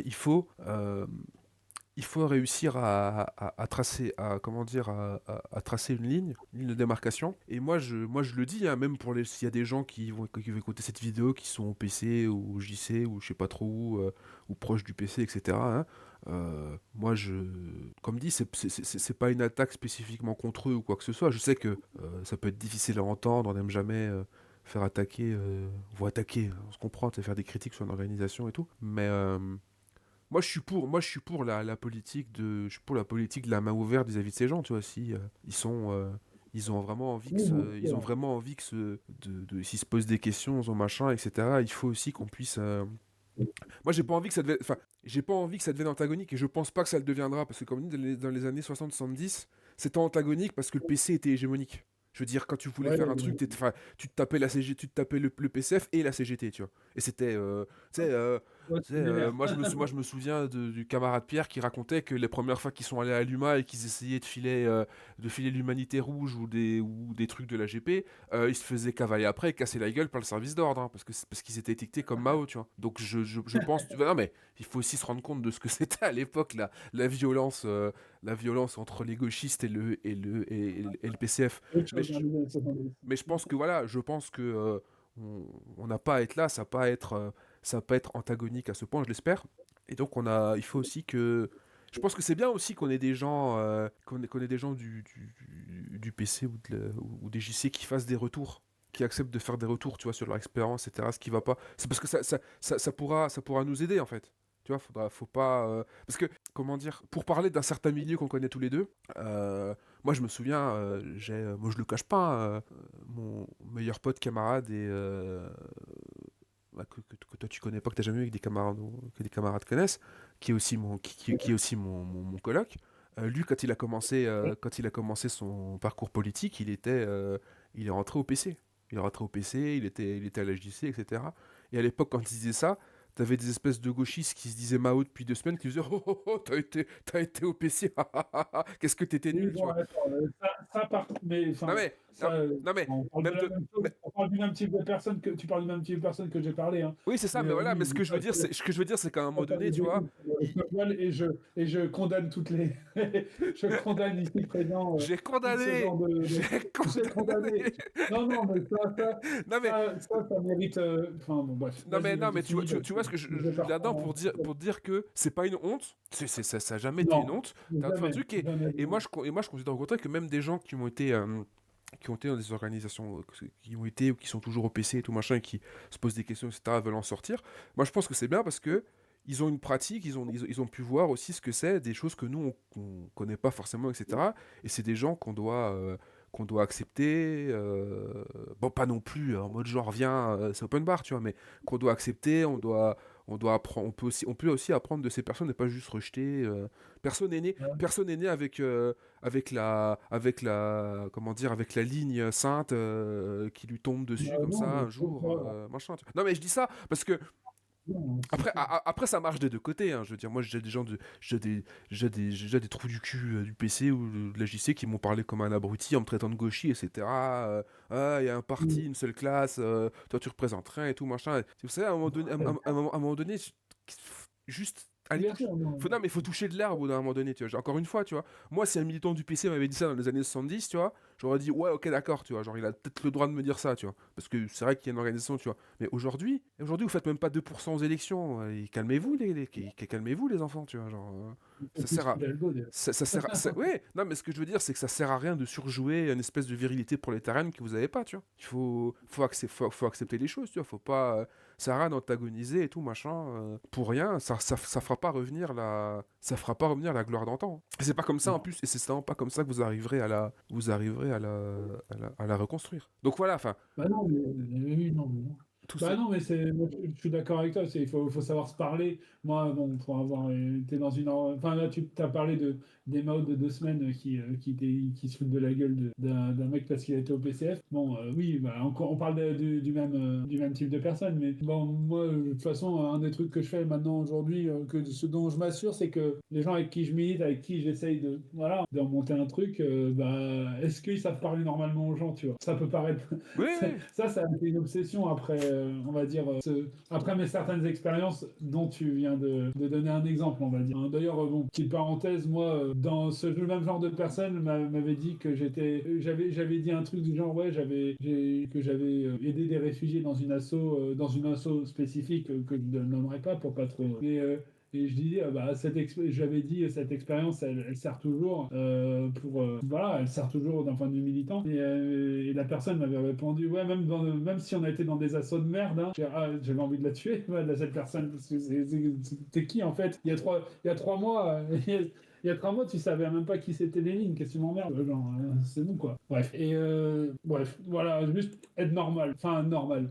Être normaux dans nos interactions avec les gens et comprendre que les gens ils sont peut-être dans des organisations dans le cas des gens qui sont à la JC, comprendre que ces gens sont peut-être dans cette organisation parce que au hasard c'est peut-être la seule orga de gauche de jeunesse de gauche, parce que ça existe quand même pas mal ce genre de le JC a quand même pas mal de quand même un maillage pas dégueulasse. Peut-être qu'ils y sont parce que ils se disent communistes comme tu as dit et ils ont envie de faire avancer une ligne réellement communiste, etc., de jouer des... Voilà, moi je pense que c'est peine perdue, mais on comprend comment les gens peuvent s'y retrouver, je sais pas, ou juste parce ils voient pas, enfin, ils sont pas attirés par autre chose aussi, que c'est du par défaut, j'en sais rien, mais il y a plein de mille et de raisons qui sont, à mon avis, valables, ou en tout cas qui sont compréhensibles que les gens soient dans la JC. Donc voilà, bon là-dessus, je suis d'accord. Et à l'inversement, ça ne nous concerne pas trop, mais quand les JC, si vous vous retrouvez avec des Mao, des gens que vous considérez, au lieu de de penser que c'est juste des gauchistes bizarres qui comprennent rien et qu'il faut qu'on aille, je me mets dedans, qu'on aille dans le parti, posez-vous la question de peut-être quelle ligne politique est en opposition et quelle est notre vision, sinon stratégique, en tout cas, quelle stratégie on disqualifie et pourquoi fait que enfin, moi je sais que pour toi et moi on est d'accord, donc le fait que on sera jamais à la JC voilà, ou la JC ou au PCF, on n'y rentrera jamais. Et peut-être intéressons-nous au fond, intéressons-nous au fond politique, à ce qui motive les gens en fait, avant de les juger sur des labels. D'ailleurs, parce que bon, les Mao de 2 semaines, je vais les appeler comme ça maintenant, les Mao de 2 semaines, critiquent les gens parce qu'ils ont été à la JC puis au PC, comment dire, ils ont... Merde, j'ai perdu ce que je voulais dire. Je ne mettrai pas une croquette, mais je garderai l'expression. Je pense qu'on a bien fait le tour sur la question de l'héritage. Oui. Est-ce que on passerait pas sur l'ouverture, sur la question de la revue du Parti communiste en France, en mode le Parti communiste TM, comme on dit. Ministre de TM, ouais, c'est important. Non, mais là je dis TM, lui, mon compère comprend, mais je précise pour les auditeurs, c'est parce qu'en fait il y a énormément d'organisations qui s'appellent Parti comme France qui avancent cette nécessité. On la partage sur le papier, après ça se lance comme un label quoi aussi quoi. On aimerait bien discuter de qu'est-ce que ça veut dire dans le concret et qu'est-ce que qu'est-ce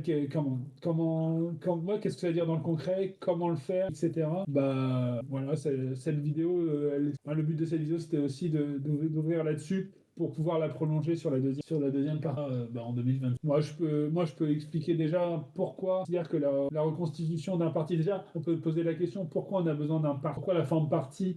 Moi, je considère, et mon compère aussi considère que c'est une nécessité. Moi, en étudiant, on va dire, l'histoire des mouvements communistes, etc., et à la fois des mouvements aussi révolutionnaires en général. Ce que je constate et ce dont je suis persuadé, c'est que si on n'a pas une organisation qui a une compréhension relativement fine et une capacité à l'appliquer, à l'utiliser pour lire la société dans laquelle on risque de s'abandonner. Enfin, on pourra faire des choses d'un point de vue organisationnel, pas faire des comités d'entreprise, tu as parlé, des syndicats, être dans les masses. On pourra en faire en soi. Mais le problème, c'est que si on le fait pas à partir d'une ligne qui est concentrée autour d'une doctrine qui est incarnée par une organisation qui a un cadre, qui donne des lignes, quoi, qui donne une compréhension, qui dicte une compréhension du monde, alors pas de manière un peu mécaniste en mode il y en a qui ont raison et du coup on leur obéit,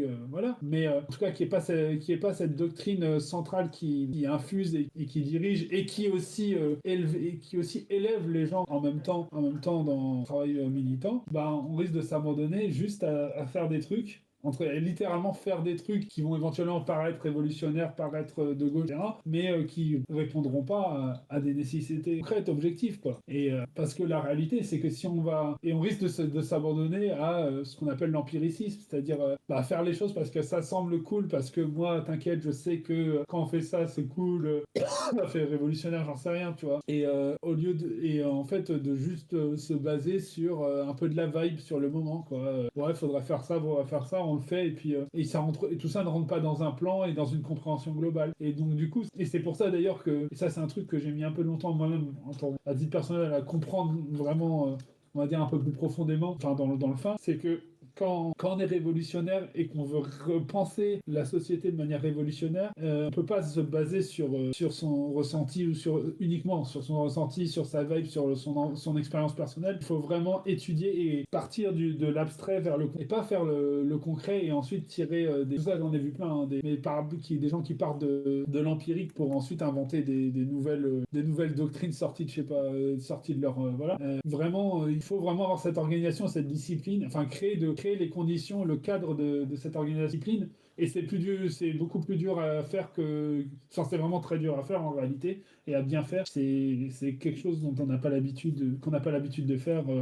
C'est une mode de fonctionnement qui peut même rebuter et encore plus dur à mettre en place et à généraliser à l'intérieur même d'une organisation. Mais pour moi, c'est une nécessité absolue. Et pour moi, il n'y a que le cadre du parti et avec des organes autour qui peut accomplir ça de manière efficiente. Et c'est pour ça qu'il faut le reconstruire. Et pour le reconstruire, il faut être capable déjà de comprendre la société, de comprendre et d'avoir une doctrine révolutionnaire qui soit apte à répondre aux nécessités, quoi. Enfin, voilà, je vais pas me répéter, mais je sais pas toi ce que t'en penses, Oscar, mais enfin, ce que tu penses de ma façon de voir cette nécessité-là, mais ou si t'as quelque chose à compléter, mais je te laisse la parole. Non, je suis. Non, non, mais.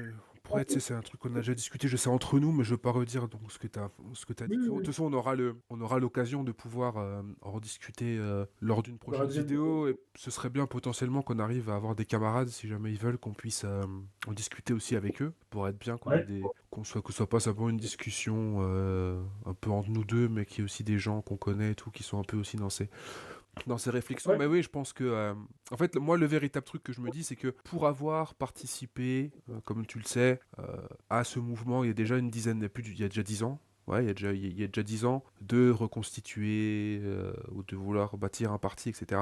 Je me rends compte et je me dis, il y a 10 ans de ça, c'était une période où, à mon avis, on n'avait pas les forces politiques et idéologiques pour que ça advienne. Ouais, putain, Dans le, c'est vrai ça. dans le sens où je, la période politique était encore, comment dire, c'était avant le Covid, enfin tu vois, je veux dire, c'était avant le Covid, avant qu'il y ait la guerre en Ukraine, avant tout ça, on était encore dans cette espèce de période relativement calme, avec plein de guillemets, tu vois, qu'il y avait dans le capitalisme au niveau international, tu vois, genre on était un peu dans ce truc-là, tu vois.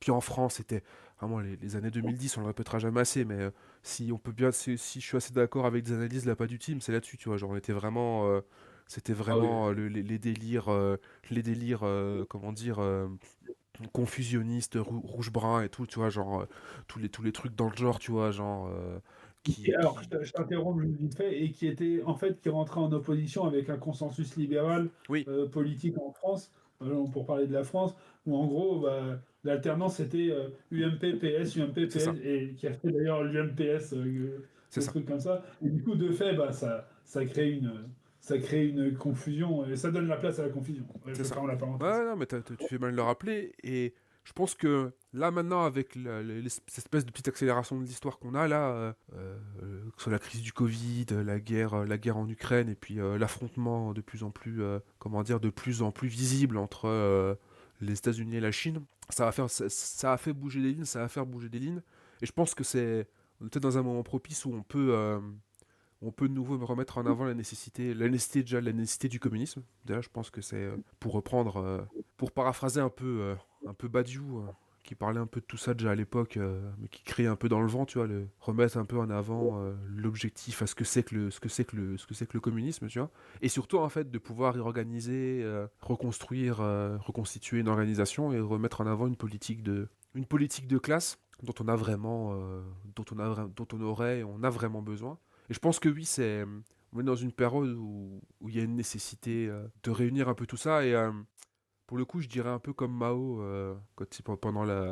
les 100 fleurs, quand il disait que sans école rivalise et que non, Sans fleurs c'est ça, s'épanouissent, mais c'est sans ça, que 1000 écoles rivalisent et que 100 fleurs et que 100 fleurs s'épanouissent. Enfin, tu vois, qu'il y ait des, voilà. tu vois, qu'il y ait des, ça existe déjà, hein, je veux dire, il y a l'URC, etc.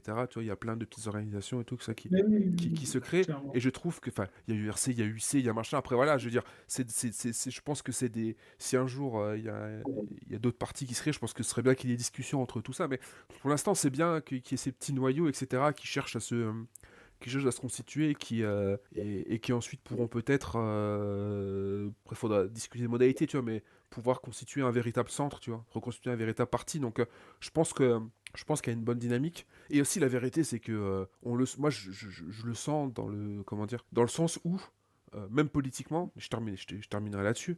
euh, Ouais. Comment dire, c'est une camarade qui me racontait ça il y a pas longtemps. Elle discutait avec des membres de sa famille, et, un père mélanchoniste et tout, et elle essayait comment dire, de lui apporter des arguments communistes, et elle me disait en gros, enfin, je pouvais pas parce que je passais pour une extraterrestre, quoi, genre. Tu vois, tellement, tu vois, comment dire, le niveau politique aujourd'hui, ça, faut qu'on vote Mélenchon parce que de toute façon, il y a rien d'autre, tu vois. Dans le sens où Bah, c'est ça, hein, c'est le c'est ça maximum, l'approche, hein. c'est le maximum, c'est le maximum qu'on peut avoir. Et du coup, si t'as un discours qui est un poil plus radical que ça, les gens te regardent grand avec des yeux, genre, ah, mais vous voulez refaire des brigades rouges, tu vois, genre, c'est directement, tu vois, genre, c'est directement Bah, c'est bien. c'est directement le, comment dire, tu vas dessus dans l'opposé, dans l'extrême, tu vois. Et c'est ça aussi qu'on a besoin, c'est qu'on a besoin aussi qu'il y ait un discours et une pratique communiste qui se remettent en avant. Et c'est pour ça aussi, là, je sais que souvent on est très critique de la pas du team et tout, mais je suis assez d'accord avec certaines critiques qu'on pu faire. Je crois que c'est Chris qui parle de, tu sais, des militants Batman. C'est les gens qui sortent la nuit, qui vont coller des trucs qu'on voit jamais. On a aussi besoin de ça parce que, encore une fois, pour revenir à ce qui a fait la grandeur du Parti communiste, c'est aussi le fait que, Ouais. ben, euh, dans les lieux de sociabilité qui existaient à l'époque, que t'ailles, tu sais, que t'ailles à l'école, t'avais les syndicalistes, t'avais machin, tu t'allais dans des lieux de sociabilisation, t'allais à l'usine, t'allais machin, tu vois, t'avais des présences de militants communistes absolument partout. Et donc le fait que c'était pas, t'avais des gens qui parlaient politique, qui parlaient de ça, qui avaient une certaine idée de ce que pouvait être le communisme, etc. Donc t'étais pas étonné. Aujourd'hui, moi, pour l'avoir vécu dans le milieu, enfin, je pense que plein de gens l'ont vécu dans le milieu du travail. Aujourd'hui, quand tu dis aux gens que t'es communiste et tout machin, ils te regardent avec des grands yeux, ils sont là en mode genre, mais qu'est-ce qu'il raconte, tu vois, genre, le mec est communiste, quoi, genre, et t'es au courant que le mur de, Et- t'es au courant que le mur de Berlin est tombé, tu vois, genre, Ouais. je caricature un poil, tu vois, si on sort du microcosme militant et des gens qu'on connaît et tout machin, tu vois, qui sont là. Mais c'est ça en fait, c'est que il y a tellement plus l'habitude d'intervention communiste de grande ampleur, etc., que les gens ont l'impression que tu leur sors un truc genre c'est bon, on est nouveau en 1920 ou en 1930, tu vois, genre et t'as pas d'impact réel. Donc je pense que tout ça je pense que c'est important à la fois que il y ait de nouveau un discours de rupture, un discours communiste et une politique en faveur de la classe, tu vois. Et je me dis même, est-ce qu'on ne devrait pas revenir, peut-être pas de manière ultra-gauchiste, mais est-ce qu'on ne devrait pas revenir à une politique de classe contre classe aussi, tu vois. Non mais, Ouais. c'est des questions stratégiques qu'il va falloir poser. On peut pas se, on peut, je pense qu'on peut pas se contenter aujourd'hui d'être en mode, ah, il faut un front populaire et tout, machin, en connaissant les limites que ça a eu, tu vois.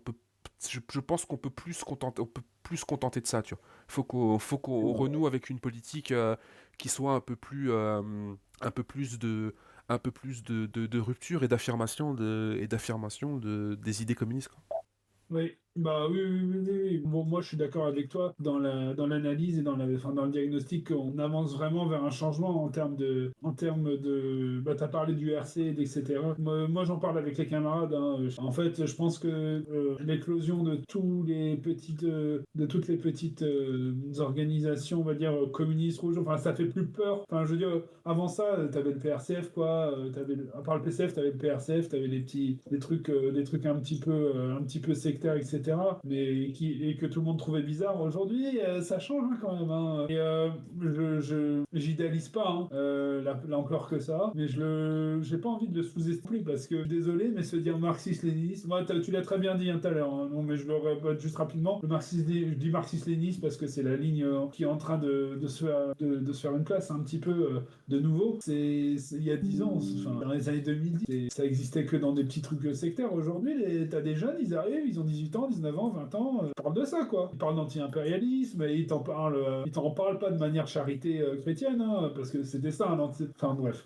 Je vais pas aller plus loin, mais voilà, avant c'était plutôt ça. Quoi. Donc c'est moi le côté les sans fleurs et les écoles qui rivalisent, c'est vraiment moi j'ai pas mal d'espoir, peut-être pas mal d'espoir que tout ça va, je vais pas dire s'agréger parce que je crois pas en union d'appareils comme ça, c'est un petit peu Ah oui, oui. c'est un petit peu grossier, mais par contre, je pense que ça va créer des militants, ça va créer des gens qui ont une compréhension idéologique qui va augmenter et qui va infuser, quoi, et qui va infuser, enfin, qui va semer vraiment quelque chose, une alternative à l'ornière dans laquelle on est avec Mélenchon. Enfin, je l'emporte même par rigueur de dire il est dans sa logique, lui. Mais ouais, j'espère vraiment que tout ça va, on va dire, infuser. Ouais, infuser, c'est le bon terme, et que va en être, pas magiquement, pas l'inspiration de Saint-Esprit, hein, mais par des gens qui prendront les choses à bras le corps, quoi, qui a en même temps une unité, pas une unité d'appareil, une unité autour de lignes. Et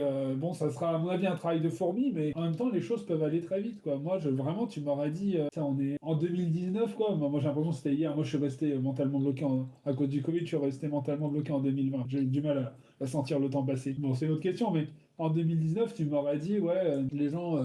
T'as des gens, ils se disent maoïstes, ils parlent de. Tu m'aurais dit, ouais, le marxisme-léninisme, enfin, ça devient un vrai truc, un vrai truc dont on parle vraiment dans les milieux de gauche et d'extrême gauche en tant que révolutionnaire, quoi. J'aurais trouvé ça un peu bizarre, hein. C'est pas un truc qu'on voyait vraiment, en fait, c'est pas dedans. Aujourd'hui, on voit de plus en plus de gens qui juste se tournent vers des lignes politiques qui sont en rupture avec les vieilles. Bon, là, je m'ai obligé de repartir sur le trotskisme, mais qui va en rupture avec les vieilles doctrines trotskistes et anarchistes, quoi.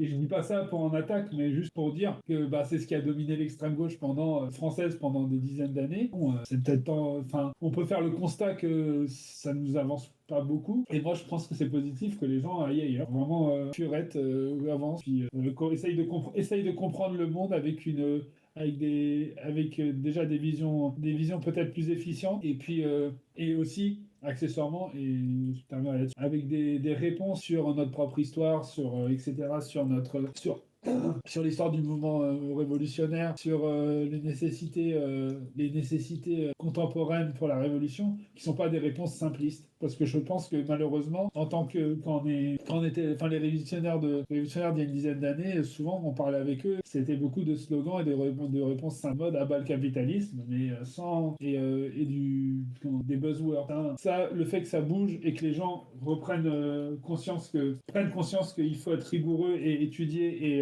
et pas être, enfin, un peu plus en tout cas qu'avant, beaucoup plus qu'avant, ça me donne un peu d'espoir pour l'avenir en fait. Les potentialités dans l'avenir, y compris dans l'avenir. Bah, Voilà. Non, non, mais je suis d'accord. J'ai pas de. Je pense pas avoir quelque chose d'autre à ajouter. Parce que de toute façon, comme dit, Ouais. on fera une. Faut pas tout lâcher. Hein. Ouais, non, non, mais ce que je veux dire, c'est qu'on fera une vidéo spécifique. Enfin, voilà, enfin, une vidéo, on fera un podcast dessus où je pense qu'on discutera plus en détail d'un peu tout ça.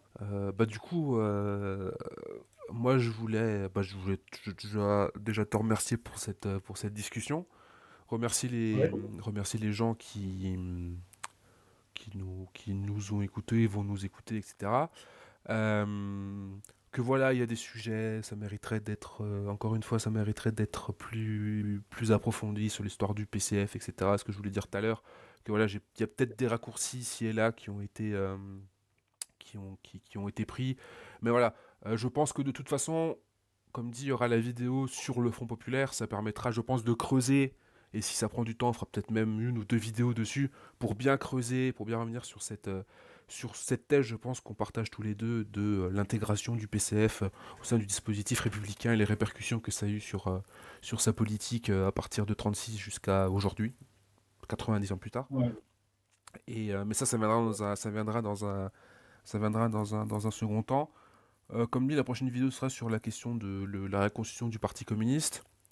Et on a Ouais. prévu, après 2026, on a prévu quelques vidéos. Donc ça sur le Front populaire, il y aura des vidéos. Je pense qu'on a dit aussi qu'on ferait des vidéos, des podcasts sur la question du républicanisme social, de Jaurès. Après, il y a aussi, on fera certainement à nouveau un petit truc sur, d'un point de vue historique, quelques petits sujets. Peut-être voir aussi avec un camarade, s'il est toujours intéressé, on pourra parler un peu de l'histoire des sciences, d'un point de vue marxiste. Bref, ça pour vous dire Yes. que 2026, il y aura encore du contenu. Eh ben, on vous remercie de nous avoir écoutés et on vous souhaite bonnes fêtes de fin d'année et Ouais. on se retrouve l'année prochaine. Ouais, salut.